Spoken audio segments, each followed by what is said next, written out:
ಈ ಮೂಲಕ ಸ್ವಚ್ಛತೆಗೆ ಬದ್ಧನಾಗಿದ್ದೇನೆಂದು ಹಾಗೂ ಒಂದು ವರ್ಷಕ್ಕೆ 100 ಗಂಟೆಗಳ ಕಾಲ ಅಂದರೆ ಪ್ರತಿ ವಾರಕ್ಕೆ 2 ಗಂಟೆಗಳು ನನ್ನ ಸೇವೆಯನ್ನು ಸ್ವಚ್ಛತೆಗಾಗಿ ಮೀಸಲಿಡುತ್ತೇನೆ.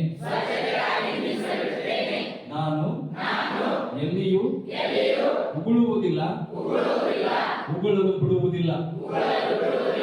ನಾನು ಯಾವಾಗಲೂ ನನ್ನ ಕುಟುಂಬದ, ನನ್ನ ಸ್ಥಳದ, ನನ್ನ ಹಳ್ಳಿಯ ಮತ್ತು ಕೆಲಸದ ಸ್ಥಳಗಳಲ್ಲಿ ಸ್ವಚ್ಛತೆಗಾಗಿ ಹಾಗೂ ಸ್ವಚ್ಛಪಡಿಸುವುದಕ್ಕಾಗಿ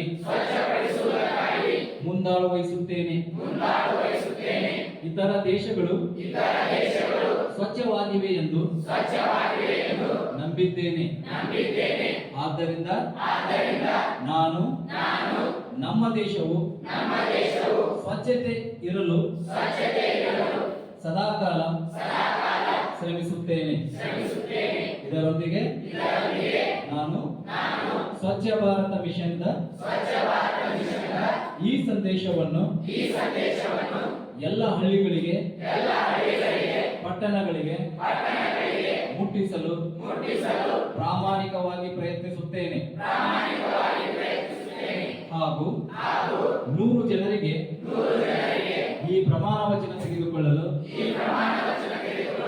ಪ್ರೋತ್ಸಾಹಿಸುತ್ತೇನೆ ಮತ್ತು ನಾನು ನನ್ನ ದೇಶದ ಸ್ವಚ್ಛತೆಗಾಗಿ ಸದಾಕಾಲ ಬದ್ಧನಾಗಿರುತ್ತೇನೆಂದು ಈ ಮೂಲಕ ಭಗವಂತನ ಹೆಸರಿನಲ್ಲಿ ಪ್ರಮಾಣ ವಚನ ಸ್ವೀಕರಿಸುತ್ತೇನೆ. ಜೈ